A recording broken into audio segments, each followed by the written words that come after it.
سبلنا ولنصبرن على ما آذيتمونا وعلى الله فليتوكل المتوكلون صدق اللہ العلی العظیم. رفقائے گرامی، ایک ہستی کی طرف سے صبح و شام میرے اوپر انعامات کی بارش ہو رہی ہو اور آپ کے اوپر بھی انعامات کی بارش ہو رہی ہو، آپ اس کا شکر ادا کریں یا نہ کریں، مناسب یہ ہے کہ آپ اس کا شکر ادا کریں. لیکن مجھے کیا ہو گیا ہے کہ میں اس کا شکر ادا نہ کروں؟ ایک ہستی صبح و شام مجھے کھانا دے رہی ہے، مجھے مکان بنا کے دے رہی ہے، میں بے روزگار تھا، اس کو مجھے روزگار بنا کر دیا ہے. اب اس ہستی کا مجھے کیا پڑی ہے کہ میں شکر ادا کروں؟ بالکل اسی طرح کا انداز ہے جو آج اللہ تبارک و تعالی نے یہاں اختیار فرمایا ہے. وَمَا لَنَا أَلَّا نَتَوَكَّلَ عَلَى اللَّهِ. کیا ہو گیا ہے کہ ہم اللہ تبارک و تعالیٰ کے اوپر بھروسہ نہ کریں اور ہم اللہ تبارک و تعالیٰ کا شکر نہ کریں؟ ہمیں کیا ہو گیا ہے کہ ہم اس کا شکر نہ کریں اور اس کے اوپر بھروسہ نہ کریں؟ جبکہ اللہ تبارک و تعالیٰ نے کیا کیا ہے ہمارے ساتھ؟ وَقَدْ هَدَانَا سُبُلَنَا. جبکہ اس نے ہمیں راستے دکھائے، جنت تک پہنچنے کے راستے دکھائے ہیں، کامیابی تک پہنچنے کے راستے دکھائے ہیں، عزتوں کے حصول کے راستے دکھائے ہیں.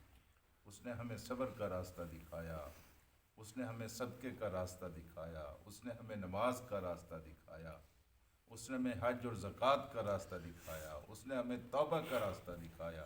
یہ سارے راستے ایسے راستے ہیں کہ جس راستے سے بھی کوئی اپنے خدا تک پہنچنا چاہے بھی پہنچ سکتا ہے اور جنت تک جانا چاہے بھی جا سکتا ہے. تو اس نے ہمیں سارے راستے دکھائے ہیں. ہمیں کیا پڑی ہے کہ ہم اس کا شکر ادا نہ کریں؟ کیا ہو گیا ہے ہمیں کہ ہم اس کا شکر ادا نہ کریں؟ کیوں نہ ہم اس کا شکر ادا کریں؟ یہ اللہ کے رسولوں نے کہا.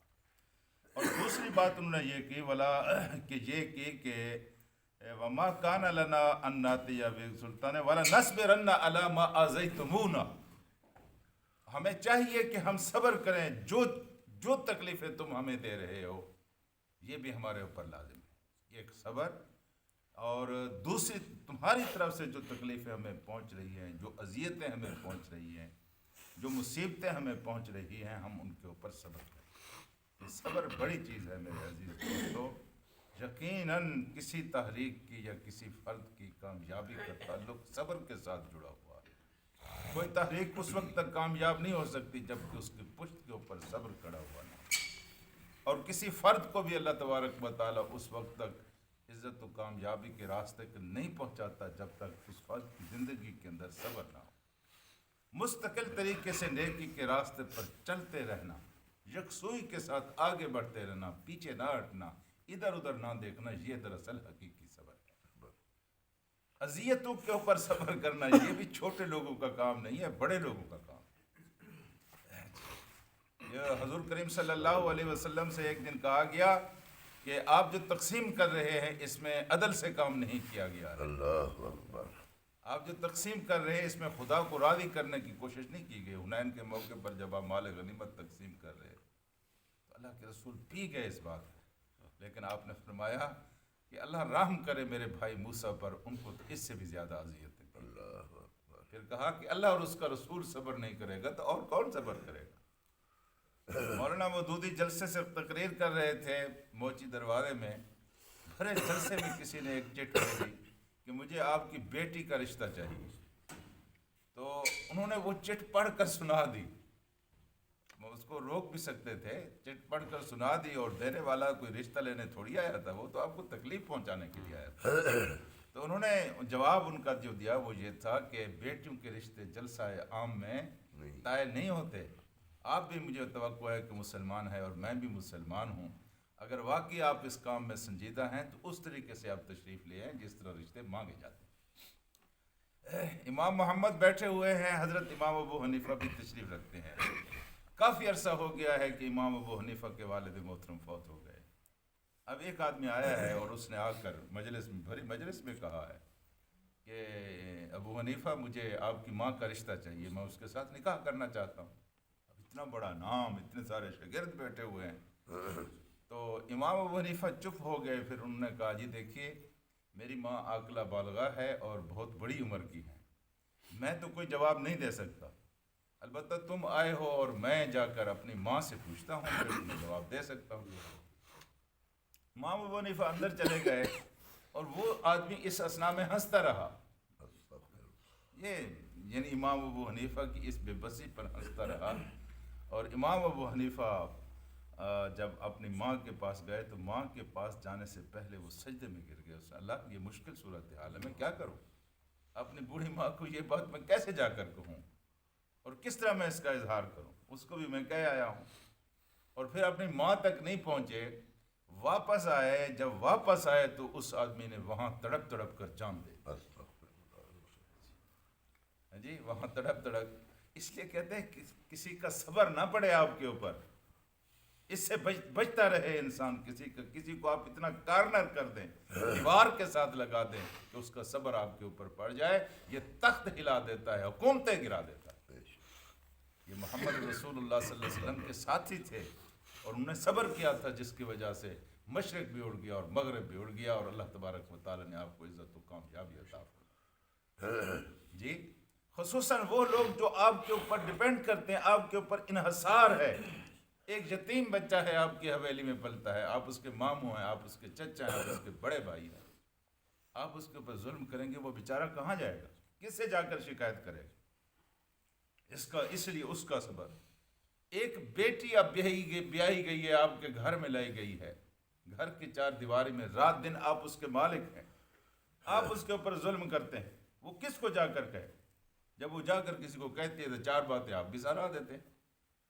جی، حضور کریم صلی اللہ علیہ وآلہ وسلم نے فرمایا کہ وہ عورت منافق عورت ہے، اور اس کے منافقوں میں کوئی شک نہیں ہے کہ جو کسی عذر اور وجہ کے بغیر اپنے شوہر سے طلاق کا مطالبہ کرے، اس عورت کے منافق ہونے میں کوئی شک نہیں ہے، کوئی وجہ نہیں ہے اور اس نے طلاق کا مطالبہ کر دیا۔ لیکن آپ نے فرمایا کہ وہ شوہر جو اپنی بیوی کو بلا وجہ طلاق دے اور تکلیف پہنچائے، تو اللہ تبارک و تعالیٰ اپنے عرش سے اترتا ہے، دوسرا، تیسرا، چوتھا، پانچواں، چھٹا، یہ آخری آسمان جو ہے، اس آسمان کے اوپر آ جاتا ہے، اور پھر اللہ تبارک و تعالیٰ اس لڑکی کی پشت پر ہاتھ رکھتا ہے، اس کے سر پر ہاتھ رکھتا ہے، اسے کہتا ہے بیٹی تم نکل جاؤ، اب میں جانوں اور یہ جانوں۔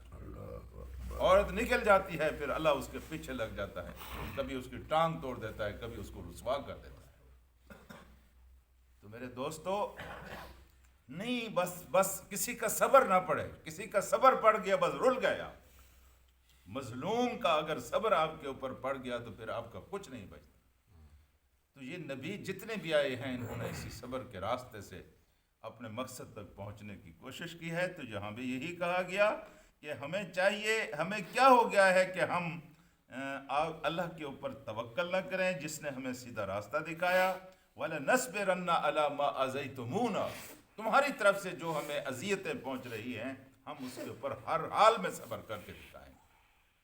اور تیسری بات انہوں نے یہ کہی کہ وَعَلَى اللَّهِ فَلْيَتَوَكَّلِ الْمُتَوَكِّلُونَ، توکل کرنے والے تو بس اللہ پر ہی توکل کرتے ہیں، توکل بھی اسی کے اوپر ہونی چاہیے۔ یہ تلواریں پڑی ہوئی ہیں، لاٹھیاں پڑی ہوئی ہیں، میں نے جنگ کرنی ہے، لڑائی میرے سر کے اوپر کھڑی ہوئی ہے، میں ان تلواروں پر بھروسہ کروں اور وہ یہ تلواریں میری نہیں ہیں، کسی دوسرے کی ہیں، یا میں ان کے مالک پر بھروسہ کروں، یہ ٹھیک ہے، جنگ میں کام آنے والی چیز ہے، اس سے ہی جنگ لڑی جاتی ہے، اس سے بھی لڑائی ہو سکتی ہے، لیکن اگر اس کا مالک ہی مجھے اجازت نہ دے تو میرے کس کام کی؟ یہ اسباب جو ہیں میرے عزیز ساتھیوں، یہ سارے کے سارے اللہ کی ملکیت ہیں۔